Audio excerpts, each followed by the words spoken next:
Este vídeo é dedicado ao relato de Robert Johnson, o último integrante da equipe do almirante Richard Byrd. Quando um homem com uma medalha de honra, a Cruz da Marinha, a medalha de serviço distinto da Marinha 2 vezes, a medalha Legião ao Mérito 2 vezes, a Cruz de Voo distinta e a medalha de ouro do Congresso, lhe diz que um não é igual a um, você para tudo o que está fazendo e ouve. No caso deste homem, ele nos diz que a Antártica não é o que conhecemos. Se ele estiver certo, isso significa que tudo o que nosso governo disse sempre foi uma mentira. Eu sei que eles mentem, mas essa mentira seria a governante de todas as mentiras. E então você começa a perceber que as mentiras não são o problema, mas o que elas estão encobrindo na Antártica é o que fez com que mentissem em primeiro lugar. O almirante Richard Evelyn Byrd foi um dos oficiais mais condecorados da Marinha dos Estados Unidos. Ele é a única pessoa na história dos 3 desfiles de fita no papel em Nova York, um em 1926, 1927 e 1930, dados em sua homenagem. Ele também foi um dos apenas 4 oficiais militares americanos na história autorizados a usar uma medalha com sua própria imagem nela. Quando se trata de resultados, benefícios e prêmios, não há ninguém como Richard Byrd, mas o que Byrd foi mais conhecido foi por suas expedições. Ele explorou lugares onde ninguém queria ir. Byrd sempre quis ser o primeiro em tudo. Era quase uma obsessão para ele, o que poderia ser o motivo de ele ter tantos prêmios de pioneirismo, como ser o primeiro e mais jovem almirante com apenas 41 anos. Sua obsessão por ser o primeiro é a razão pela qual ele não teve problemas em liderar a expedição para a Antártica. De 1900 a 2000, ele liderou 5 expedições diferentes para a Antártica. As 3 últimas expedições foram pagas pelo governo dos Estados Unidos, enquanto as 2 primeiras saíram do próprio bolso e de alguns crentes. A primeira viagem de Byrd à Antártica ocorreu em 1928, com 2 navios e 3 aviões. Durante o verão, as viagens foram feitas para tirar fotos, estudar as rochas e manter contato pelo rádio com o mundo exterior o tempo todo.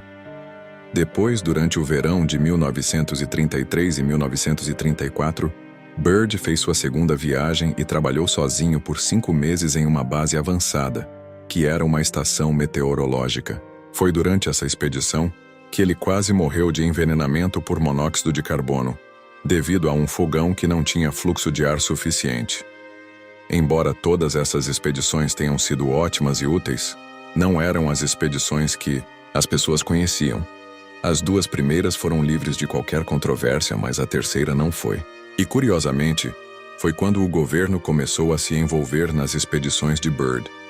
De 1946 a 1947, Byrd liderou uma expedição chamada Operação High Jump, que percorreu uma base de pesquisa na plataforma de gelo Ross, chamada Little America, para a Antártica, um retrato composto de um continente que desafiou o homem desde que ele pôde navegar além dos limites de seu horizonte, o mundo antártico. A Segunda Guerra Mundial mostrou que os navios e aeronaves dos Estados Unidos não estavam preparados para o frio. Navios que operavam no mar Ártico frequentemente congelavam, e eu quero dizer isso literalmente. Aviões, vindos da Groenlândia e até da Islândia, caíam apenas por causa do clima. Então, em resposta a isso, os Estados Unidos criaram uma série de etapas para facilitar o uso desses navios e aviões em condições árticas. Ao mesmo tempo, os Estados Unidos queriam ver se isso poderia ser feito a partir de uma operação de longa distância. A Operação High Jump seria criada para testar e encontrar respostas para essas perguntas. Uma força-tarefa naval iria para a Antártica como parte de um exercício para ver o quão bem o equipamento resistia ao frio e também mapear uma grande parte dela para reivindicar a Terra ou para satisfazer a curiosidade do Pentágono, e a melhor pessoa para este tipo de trabalho era o destemido e experiente almirante Byrd. A operação correu tão bem que foi encerrada precocemente. Foi por causa dessa missão que navios e aviões seriam preparados para o inverno nos anos seguintes a High Jump, para que pudessem entrar em guerra com os soviéticos novamente, caso uma eclodisse. O exemplo mais conhecido é como bombardeiros B-29 com capacidade nuclear foram preparados para o inverno para que pudessem voar do Alasca. Tudo o que eu lhe contei até agora era a versão do governo da história, mas aqui é onde as pessoas começaram a fazer perguntas. Se era apenas um exercício, por que ir com 14 navios, 33 aeronaves e cerca de 4.700 homens armados até os dentes? Havia 2 petroleiros de contratorpedeiros, 2 hidroaviões fortemente armados e um submarino de ataque, todos totalmente abastecidos com as melhores armas de toda a marinha. Isso era realmente muito equipamento e pessoal apenas para um exercício. Aparentemente, eles precisavam desse número para lutar contra os nazistas na Antártica. Veja, em dezembro de 1938, Hitler já sabia que estava prestes a começar uma guerra. Então ele estava colocando as coisas em ordem e obtendo ajuda de todos os aspectos, incluindo aqueles que as pessoas chamariam você de louco por pensar sobre isso. Imagine estar à beira da guerra e então enviar suas tropas para encontrar artefatos antigos misteriosos que pudessem ser usados a seu favor. Parece estúpido, certo? Mas para Hitler, não era. Qualquer coisa que pudesse ajudá-lo era explorada. Então ele aprovou várias expedições. Uma dessas expedições foi lançada em 17 de dezembro de 1938 e o SS Schwabenland foi enviado em uma missão secreta para a Antártica. A bordo estavam cientistas, engenheiros e também membros da Sociedade Thule, que era um grupo ocultista alemão. A Sociedade Thule tinha muitas crenças, e a maioria dessas crenças estava fortemente enraizada no racismo, prejudicando qualquer um que fosse diferente deles, especialmente os judeus. Mas uma crença que eles tinham era que uma raça altamente avançada de seres semelhantes a humanos, chamados arianos, existia em algum lugar nas profundezas da Terra, e a entrada para o mundo dos arianos estava no Polo Sul. Então a missão secreta dada por Hitler ao SS Schwabenland era encontrar um local para uma base subterrânea secreta e fazer contato com os arianos que viviam na Terra Oca. Uma vez que o contato fosse feito, eles deveriam negociar o acesso à sua tecnologia para que eles pudessem usá-la na próxima guerra. O navio chegou à costa da Antártica um mês depois e, nas semanas seguintes, mapearam centenas de milhares de quilômetros quadrados do continente, cerca de 240 quilômetros para o interior. O reconhecimento aéreo encontrou o que é descrito como um oásis ártico, uma área de cerca de 777 quilômetros quadrados. Esta área estava livre de gelo, cheia de água morna e continha até vida vegetal, o que não deveria acontecer. O oceano sob o oásis era uma fenda geotérmica que mantinha a área relativamente quente. Este era o local ideal para uma base, especialmente para a OTS. Foi aqui que os nazistas estabeleceram a infame instalação subterrânea conhecida como Base 211. Ao longo da Segunda Guerra Mundial, a Base 211 tornou-se um complexo massivo, do tamanho de uma pequena cidade. Percebendo o que estava acontecendo, o governo americano ficou preocupado com esse desenvolvimento na Antártica. Qual é aquele ditado mesmo? Mantenha seus amigos por perto, seus inimigos mais perto ainda. E a América ia fazer exatamente isso com a Operação High Jump. Agora, a Operação High Jump deveria durar de 6 a 8 meses. Mas lembre-se que eu disse que a missão foi interrompida porque foi bem sucedida. A missão durou apenas 40 dias. E quase imediatamente todos foram evacuados, e a operação foi encerrada. A Marinha disse que era porque o inverno estava chegando mais cedo e o tempo estava piorando. Mas na Antártica, fevereiro era o auge do verão. Sua declaração não correspondia aos fatos. Lembre-se que eles foram para lá em primeiro lugar para testar suas coisas contra o frio. Se o que eles disseram fosse verdade, o tempo não deveria ser perfeito para o teste? Foi quando as teorias da conspiração começaram a surgir. Aconteceu alguma coisa na Antártica que fez o enorme grupo da Marinha retornar aos Estados Unidos, provavelmente para reavaliar e reagrupar? E para o que eles estavam reagrupando? Por um longo tempo ninguém sabia, mas tudo isso mudou quando um diário foi encontrado em um de seus voos de rotina. O almirante Byrd estava voando sobre o Polo Sul enquanto falava com o público americano, ao vivo pelo rádio, sendo retransmitido pela Marinha para os ouvintes. Era como assistir seu influenciador favorito conversar ou compartilhar suas experiências. No entanto, durante a transmissão, Byrd foi cortado de seu monólogo de rádio por quase 3 horas. Ninguém conseguia ouvi-lo, nem mesmo a Marinha. Este era um problema. Ninguém sabia onde Byrd estava ou conseguia se comunicar com ele. Foi depois que Byrd divulgou seu diário que pudemos ver o que aconteceu naquelas 3 horas desaparecidas. Estamos cruzando a pequena cordilheira e ainda prosseguindo para o norte, da melhor forma que podemos apurar. Além da cordilheira, há o que parece ser um vale com um pequeno rio ou riacho correndo pela parte central. Não deveria haver um vale verde abaixo. Algo está definitivamente errado e anormal aqui. Deveríamos estar sobre gelo e neve. Do lado bombordo, há grandes florestas crescendo nas encostas das montanhas. Nossos instrumentos de navegação ainda estão girando. O giroscópio está oscilando para frente e para trás. Byrd havia tropeçado em um lugar que ele não conseguia explicar. A Antártica é um dos lugares mais frios da Terra. Calor e plantações verdes e carnudas não deveriam existir. Para soar ainda mais confuso, Byrd fala sobre não ver mais o sol, o que era preocupante para ele, porque ele estava tendo problemas com seu sistema de navegação, então ele teve que recorrer ao uso do sol para se orientar, e agora ele não consegue encontrar o sol. A luz aqui parece diferente. Não consigo mais ver o sol. Fazemos outra curva à esquerda e avistamos o que parece ser um grande animal de algum tipo abaixo de nós. Parece ser um elefante. Não, parece mais um mamute. Isso é inacreditável. Mas lá está ele. Diminuímos a altitude para 300 metros e pegamos binóculos para examinar melhor o animal. Está confirmado. É definitivamente um animal parecido com um mamute. Relate isso ao acampamento base. Ele tentou entrar em contato pelo rádio, mas o rádio não estava funcionando e foi quando ele viu à frente. Avistamos o que parece ser uma cidade. Isso é impossível. A aeronave parece leve e estranhamente flutuante.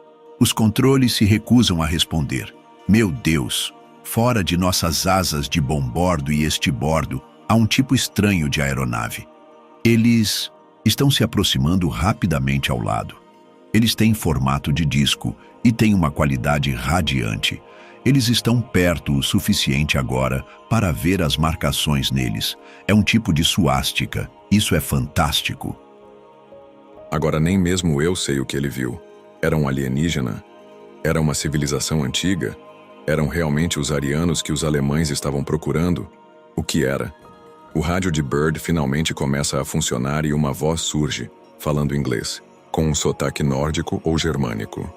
A voz diz a Byrd que eles o ajudariam a pousar e que ele não deveria se preocupar, que ele estava em boas mãos. Isso foi durante a Segunda Guerra Mundial. Então, ouvir alguém falar com sotaque alemão sobre você confiar neles era como confiar no diabo para uma bênção. Mas Byrd não podia fazer nada ou fugir. Os motores de seus aviões pararam de funcionar e estavam sob algum controle estranho. Ele estava se dirigindo sozinho e até pousou em segurança sozinho. Vários homens estão se aproximando a pé de nossa aeronave. Eles são altos, com cabelos loiros. Ao longe, há uma grande cidade brilhante, pulsando com tons de cores do arco-íris. Não sei o que vai acontecer agora, mas não vejo sinais de armas naqueles que se aproximam. Ouço agora uma voz ordenando-me pelo nome para abrir a porta de carga. Eu obedeço e registro. Byrd foi retirado da aeronave e embarcado em uma pequena plataforma como um veículo sem rodas e para dentro da cidade. Byrd ficou maravilhado com o que viu. Uma cidade feita de materiais de cristal que a tornavam muito bonita. Ele foi então levado para um grande edifício e foi lá que ele conheceu alguém conhecido como o Mestre. Vejo um homem com feições delicadas e com o entalhe dos anos em seu rosto. Ele está sentado em uma mesa comprida. Ele me faz sinal para sentar em uma das cadeiras. Depois que estou sentado, ele junta as pontas dos dedos e sorri. Ele fala suavemente novamente e transmite o seguinte: deixamos você entrar aqui porque você é de caráter nobre e bem conhecido no mundo da superfície, almirante. Mundo da superfície? Eu engasguei sob minha respiração. Sim, o mestre responde com um sorriso. Você está no domínio dos arianos, o mundo interior da Terra. Byrd ficou chocado. Se o que o mestre acabara de dizer fosse verdade, isso significaria que tudo o que já soubemos sobre nosso universo e a Terra está errado. Deixe-me explicar por que isso é surpreendente. Existe uma teoria conhecida como a teoria da Terra Oca. Algumas pessoas acreditam fortemente que havia, e provavelmente ainda há, uma abertura para o centro da Terra. Na década de 1690, o astrônomo inglês Edmund Halley disse à Royal Society de Londres que ele pensava que a Terra era composta de camadas esféricas empilhadas que giravam em direções diferentes em torno de um núcleo central. Halley pensava que o espaço entre as camadas poderia ter condições que suportassem a vida. Na década de 1810, o oficial americano John Cleves Sims acrescentou a ideia de Halley, dizendo que essas esferas poderiam ser alcançadas através de buracos nos polos norte e sul. Alguns crentes dizem que este lugar é o lar de alienígenas, vikings, culturas antigas e até mesmo nazistas que estavam tentando escapar dos aliados. Eles também afirmam que Adão e Eva da Bíblia foram banidos de dentro da terra para o exterior, e as tribos perdidas de Israel migraram de fora para dentro. E claro, você não sabe disso porque foi ocultado por vários governos. Mas se o que Byrd disse e encontrou é verdade, então isso significa que todos nós vivemos uma mentira.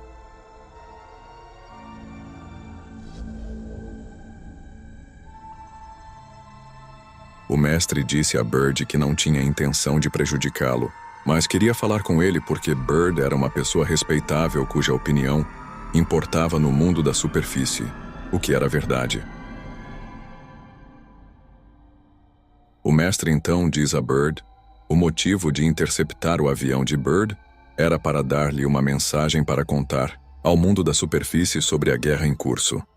As bombas atômicas sobre Hiroshima e Nagasaki, no Japão, eram motivo de preocupação para eles.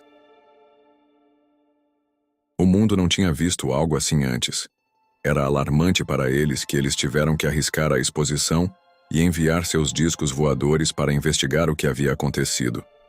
Surpreendentemente, isso coincide com os inúmeros relatos de testemunhas oculares de OVNIs que foram registrados durante esse período e, estranhamente, eles são vistos principalmente em usinas nucleares que poderiam ser usadas para a guerra nuclear, nas quais mais tarde as usinas geralmente relatarão que algo simplesmente parou de funcionar, ou a usina foi sabotada, como no caso do astronauta da Solway Firth.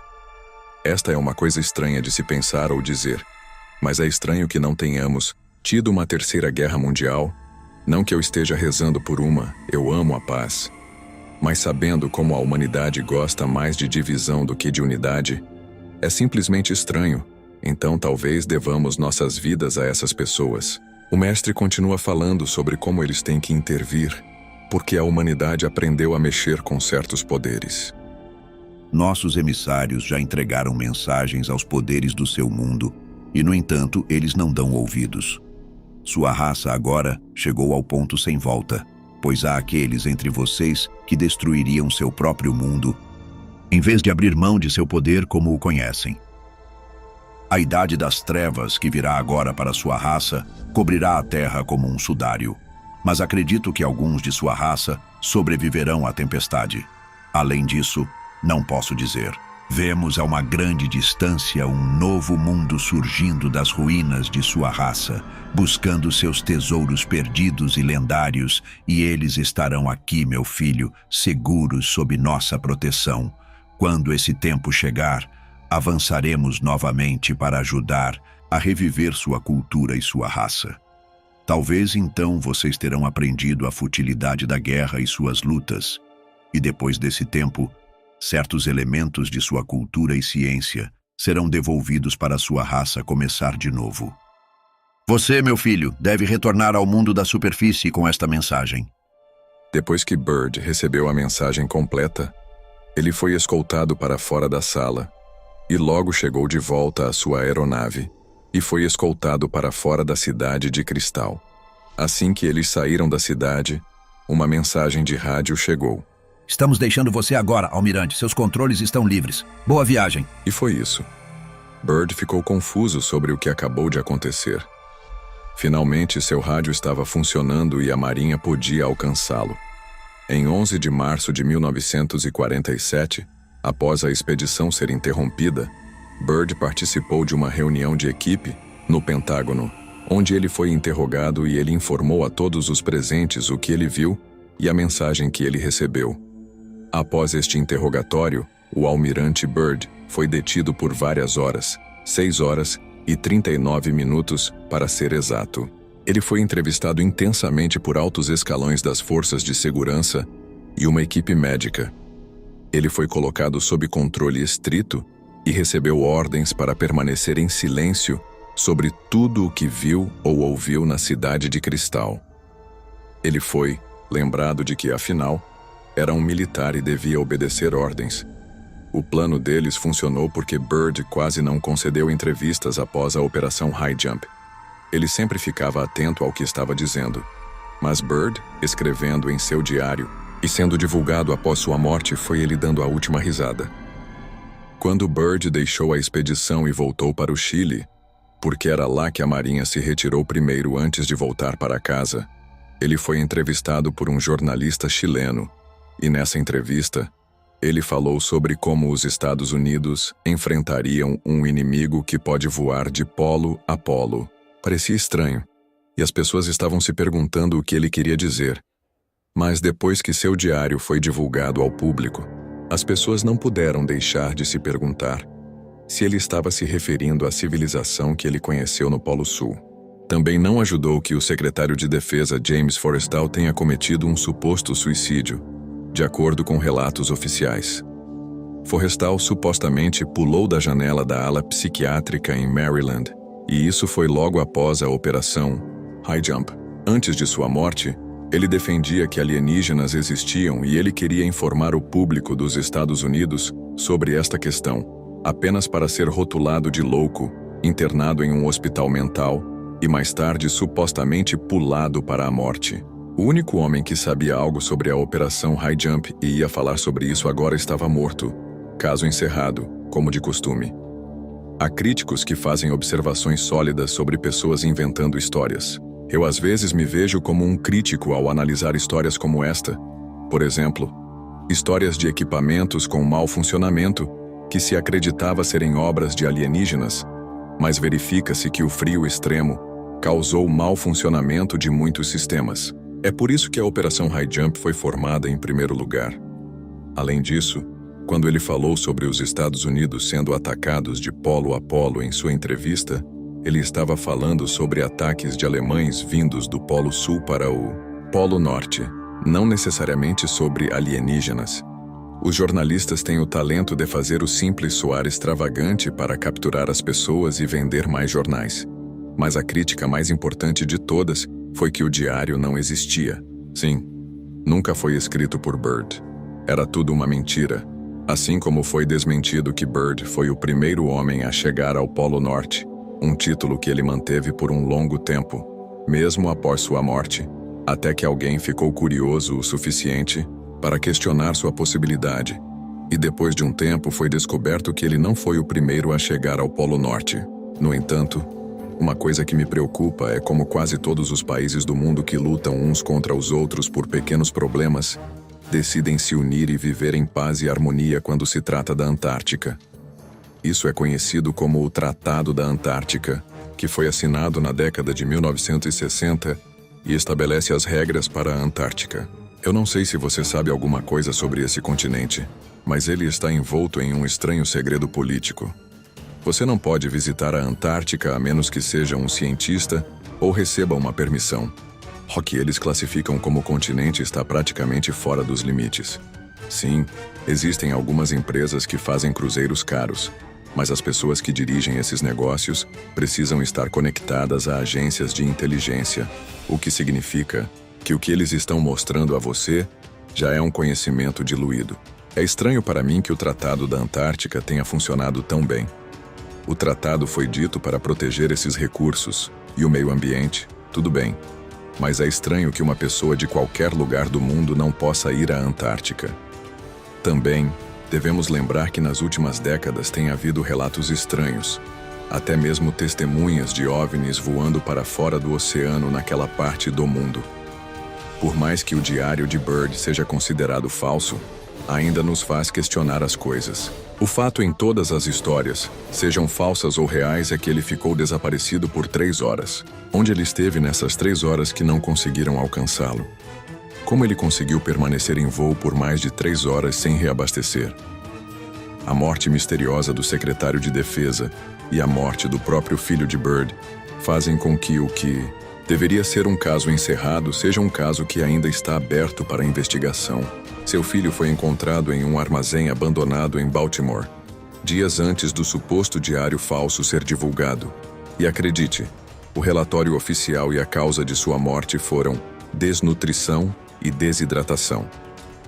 Diga-me como o filho de uma família proeminente de Massachusetts acaba morrendo desnutrido?